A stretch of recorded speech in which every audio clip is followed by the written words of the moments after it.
I'm 102 years old, and what I'm about to tell you will terrify you. Everything you think you know about aging, about family, about who will be there for you at the end, it's all completely wrong. And the people who should be warning you, your parents, your friends, society, they're either lying to protect themselves or they're too afraid to face the truth.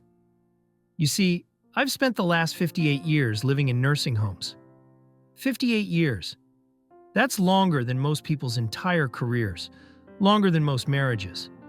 And what I've learned in these silent hallways, watching thousands of people take their final breaths, would shatter every assumption you have about how your life will end.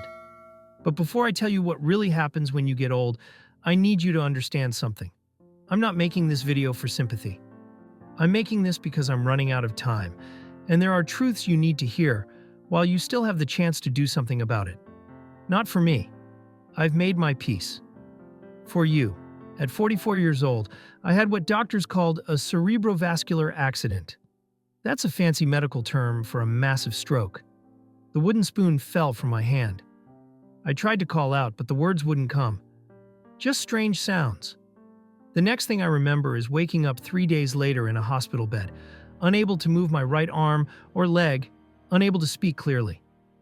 The neurologist said I'd need extensive rehabilitation. What he didn't say, what nobody says, is that rehabilitation is just another word for warehousing. Within 6 weeks, I was transferred to a nursing home for temporary recovery. I've been in one ever since. 58 years of temporary. Here's the biggest lie you're telling yourself right now. My family will take care of me. My kids love me. They'd never put me in a home. I'm building these relationships now, so I'll be surrounded by love when I'm old. Let me save you 60 years of heartbreak with one brutal truth. They won't. They don't. They can't. You know why? Because life gets in the way. Your children will have their own children, their own careers, their own problems, their own lives that don't include changing your diapers or watching you forget their names. When I first arrived at the nursing home, I was furious. My daughter promised she'd visit every week. Every week turned into every month. Every month turned into holidays. Then just Christmas, then just her birthday, then just phone calls, then nothing. She's not a bad person. She's just busy. That's what she tells herself. That's what they all tell themselves. I had a roommate named Dorothy. Died 7 years ago at 96. She had 4 children. 4. You know how many came to see her in her last 5 years? None. Not because they hated her. Because they had busy lives. One lived in California, too far to visit. One had teenagers to worry about. One was dealing with her own health issues. One just stopped calling.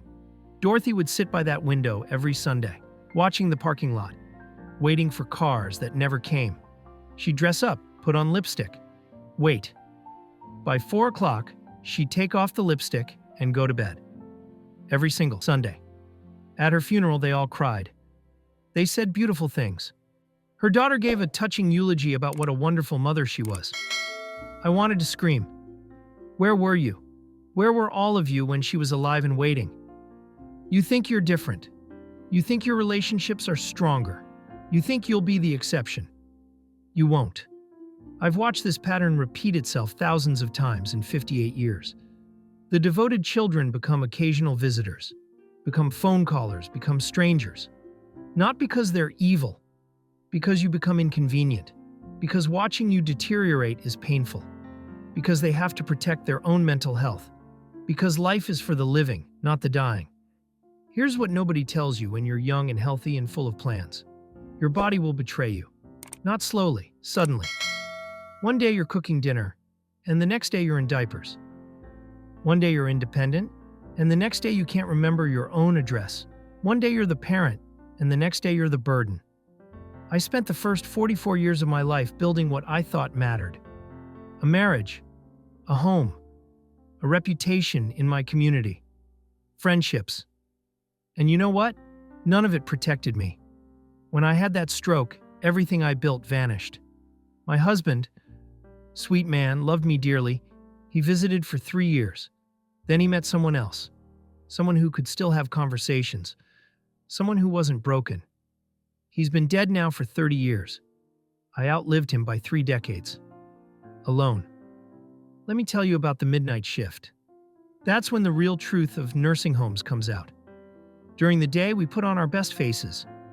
We smile for the aides. We participate in bingo and music therapy. We pretend we're content. But at night, when the halls go dark and the doors close, that's when you hear it. The crying. The calling out for mothers who've been dead for 50 years. The confusion. The fear. The loneliness so deep it has a sound. I've heard that sound for 58 years. You can't unhear it. The things you're chasing right now, the career success, the bigger house, the nicer car, the impressive title, they mean nothing here. I've lived alongside former doctors, lawyers, executives, teachers, artists. You know what they all have in common at the end? Regret. Not about what they didn't achieve, about who they didn't love enough, about the time they didn't spend, about the words they didn't say. I had a friend here named Margaret who died last year at 98. Former college professor, published 3 books, won awards. You know what she talked about in her final weeks? Not her accomplishments. She talked about her grandson, the one she barely knew because she was always too busy writing. He came to her funeral, looked uncomfortable the whole time, left before the reception ended. You're making the same mistakes right now. You're prioritizing work over presence. You're choosing convenience over connection. You're telling yourself you'll make time later to really bond with your parents, your siblings, your friends. Later. That magic word that destroys lives. Later never comes. Or it comes too late. Your parents will get old. They'll need you. And you'll have to choose between your life and their decline. And most of you, not all, but most, will choose your life. Because that's what humans do. We're wired for self-preservation, not sacrifice. After my stroke, my perspective changed. Obviously. But here's what really changed. I started noticing patterns. Every new resident arrives with promises. Family members swear they'll visit constantly. They set up elaborate schedules. They bring photo albums and familiar items. They cry and hug and promise to come back soon. In 90% of cases, the visits drop off within 6 months. Not because they stop caring. Because watching someone deteriorate is trauma. Because nursing homes smell like death and disinfectant. Because it's depressing. Because life is easier when you don't confront what's coming for all of us. What matters is painfully simple. Relationships while you can still build them. Memories while you can still make them. Love while you can still express it. Time while you have it. I know you're thinking, but I need to work. I have responsibilities. I have bills. And yes, you do. I'm not saying abandon your life. I'm saying stop using busyness as an excuse for absence. Stop telling yourself you'll connect deeply someday when things calm down. Things never calm down. The chaos just changes forms. Here's a question that should keep you awake tonight. When you're old and declining and living in a place like this, and odds are you will be, who will visit you? Really visit you. Not out of obligation, but out of love. Not once, but consistently. Not for months, but for years. If you can't answer that question confidently right now, you need to change something, because the relationships you're building today, or failing to build, will determine whether you die surrounded or alone. I've seen both. Trust me, you want to avoid the second one. I'm 102 years old. I've been in institutional care since I was 44. That's 58 years of watching, 58 years of learning what actually matters. And I'm telling you, you're getting it wrong. You're investing in the wrong things. You're building the wrong life. You're making promises to yourself about later that you won't keep. Your body will fail. Your mind might fail. Your independence will disappear. And when that happens, the only thing that will matter is whether you built real, deep, unshakable connections with other humans. Not professional networks. Not social media followers. Not work relationships. Real love, real presence, real time invested. I had a stroke at 44. I thought my life was ending. In a way, it did. But you know what? I've had 58 years to think, to watch, to learn, to see what actually matters. And the irony is devastating. Most people spend their whole lives working toward a retirement they'll barely enjoy, building security they'll lose, and neglecting relationships they'll desperately need. The people who die peacefully here are the ones who get regular visitors. Not because visitors make the physical pain less, but because love makes existence bearable. The ones who die hard, scared, confused, calling out for people who aren't coming, those are the ones who sacrifice relationships for everything else. You have a choice, right now, today. Keep living the way you're living, putting career first, putting comfort first, telling yourself you'll strengthen relationships later, assuming your family will rally around you when you need them. Or wake up. Realize that the body you're walking around in will betray you, that the independence you take for granted will vanish, that the people you're neglecting now won't be there later.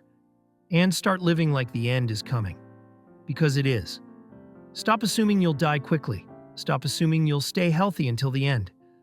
Stop assuming your family will sacrifice their lives for yours. Start calling your parents. Not texting, calling. Start visiting your grandparents while they're still alive. Start building relationships that can survive your decline. Start being the person you'd want visiting you in 50 years. And most importantly, start now, not next week. Not after this project. Not when things settle down, now. Because I promise you, one day you'll be in a place like this.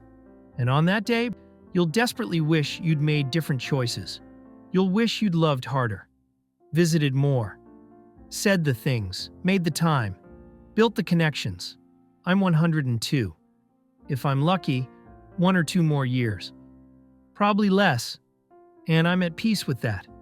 Because I've had 58 years to make peace with what I lost, and who I became and what really matters. These haven't been happy years, but they've been educational.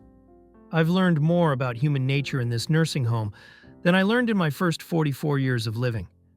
Here's the final irony that should wake you up. The people who visit me now aren't family. I have no family left. The people who visit me are volunteers who never met me before my 90s, strangers who became friends because I finally learned too late how to build real connections, how to be vulnerable, how to accept love. I learned it 50 years too late. You still have time. Use it. Your tomorrow self, the one in the nursing home bed, waiting for visitors who won't come, is begging you to make different choices. Don't spend 60 years figuring this out. Learn from my 5 decades of watching humanity at its most vulnerable. Build real relationships now.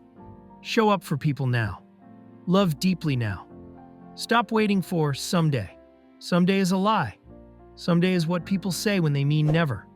Someday you'll call your mother more often. Someday you'll visit your old friend. Someday you'll take that trip with your father. Someday you'll tell people how much they mean to you. But someday never arrives, does it? There's always another deadline, another obligation, another reason to wait. And then one day, the person you were planning to call is gone.